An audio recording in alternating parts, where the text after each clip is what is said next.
yesterday on Sunday, it was announced that the Bank of Jinzhou was going to get a bailout, but not the same type of bailout that the Baoshang Bank got. Baoshang Bank, which was smaller than Bank of Jinzhou, I think Baoshang Bank is about half the size approximately. Bank of Jinzhou has around $100 billion in assets, and the Chinese government basically took over all of Baoshang Bank. Well, yesterday it was announced that there was going to be more of a strategic bailout. It was kind of going to be somewhat of a mix. I would use the analogy similar to how the U.S. federal government and the Federal Reserve and the U.S. Treasury Department engineered J.P. Morgan bailing out Bear Stearns, or Bank of America bailing out Merrill Lynch, or Wells Fargo bailing out Wachovia. That's how I would categorize the Bank of Jinzhou and the bailout that was announced yesterday. So for more details on the bailout, there's going to be 3 state-controlled financial institutions who said they would take at least 17.3% in the troubled lender. If you add that up, that's not 100%. So something's going to have to happen there. There's still a lot of bad equity and there's still a lot of toxic loans out there, a lot of toxic investments and loans. Okay, I'll read more from this Zero Hedge article. Industrial and Commercial Bank of China, the country's largest lender by assets. So ICBC, as it's called. China Cinda Asset Management and China Great Wall Asset Management, 2 of China's 4 largest distressed debt managers, said on Sunday they would take stakes in Bank of Jinzhou, Reuters reports. So again, this is not 100%. So I don't know what's going to happen to the remaining 40%. Maybe they're just not announcing that it's going to be 100%, or the Chinese government's guaranteeing the rest. We don't know all the details. I think the Chinese government is just hoping that this will inspire confidence in the banking and non-banking financial institution counterparties. So they're hoping that, remember, there were articles over the last couple weeks that the interbank lending rates and there was spikes in those, and there was problems with collateral. So when there was lending between banks, the banks were demanding not only more collateral, not only more total collateral, but higher quality collateral. So that is similar to the problems that happened in the U.S. banking system in the 2 years leading up to the 2008 financial crisis. And by 2008, after Bear Stearns, by Lehman Brothers, everything had frozen up. So China's trying to avoid this with their types of bailouts. So this is a quote from a Dai Zifang, analyst with Zhongtai Securities Company. Quote, for Baoshang Bank, the government took a state takeover, while for Bank of Jinzhou, the government introduced some state-owned strategic investors, end quote.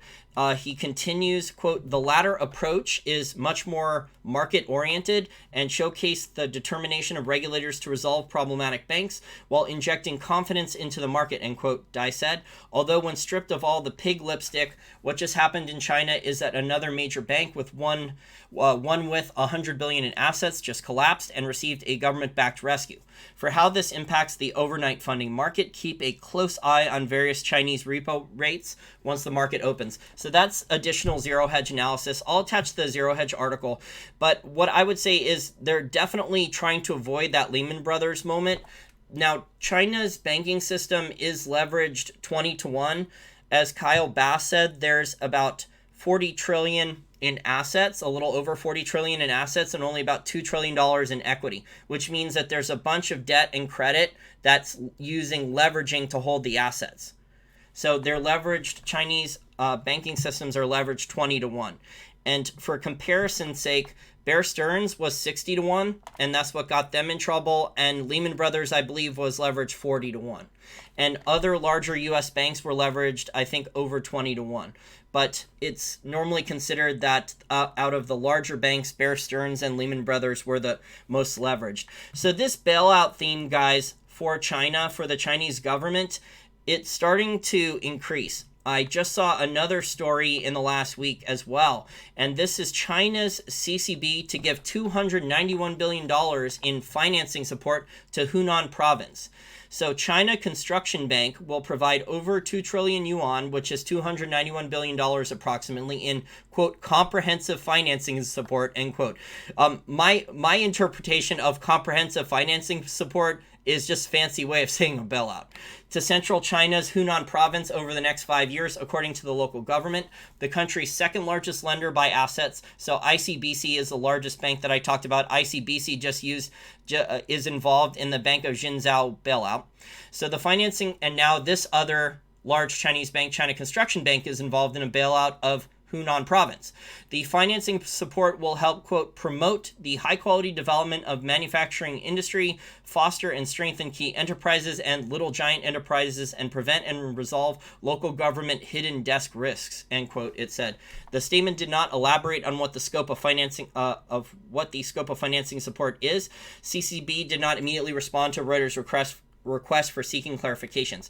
So this province is actually a large one, and some of the smaller cities in Hunan province, like Liyang, according to this article, in May of last year, did not have enough money to pay the salaries of its civil servants, according to local media reports.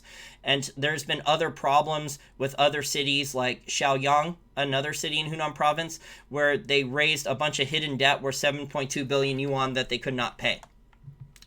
So it just sounds like a lot of bailouts are coming, and surprisingly, these are the stories are being intentionally leaked because I think China's trying to get it out there that they're backing up the counterparties, especially in their banking system, because if they let one of these banks fail, even if it's a small bank, like if they would have let Baoshang Bank fail or Bank of Jinzhou totally fail, it would have allowed for the counterparty risk to get even worse, for demands for collateral, for spikes in interbank lending.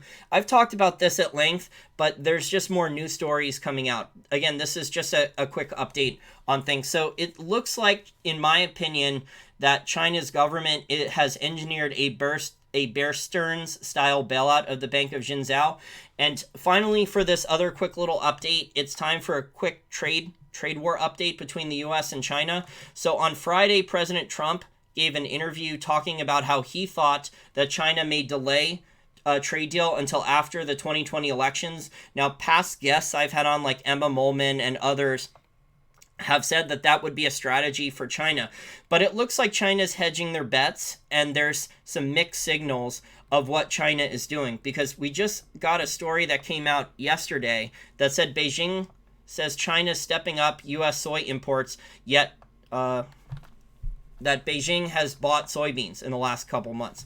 So Chinese state media said on Sunday the United States has shipped several million tons of soybeans to China since the two countries' leaders met in June, although the U.S. government data shows that the volume was much less. The U.S.-China war has curbed the export of U.S. crops to China, with soybean sales falling sharply after Beijing slapped tariffs of 25% on American cargoes.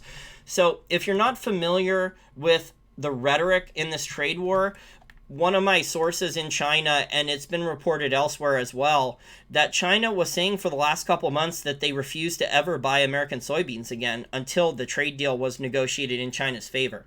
So this is unusual for China to cave in, because normally saving face is very important in all Asian cultures. And, for them to say in public that they wouldn't buy soybeans, and then for them to actually go buy soybeans is kind of, hypocritical, and it's not saving face, because they said in public that they wouldn't buy soybeans, and then they actually turned around and said that they did, even though it was a smaller order. So I would say that China's hedging their bets here. The other thing I wanted to add about the trade war is, we're just going to have to wait and see if any one of them caves. If Trump caves or China caves. I think Trump will still do the tariffs probably in a couple months. That would be my educated guess.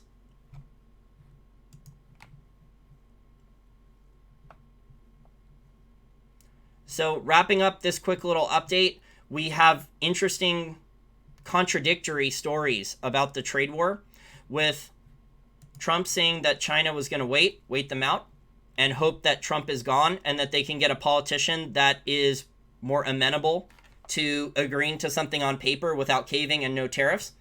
And then China just announced that they bought some soybeans, which is weird because they said they wouldn't buy any.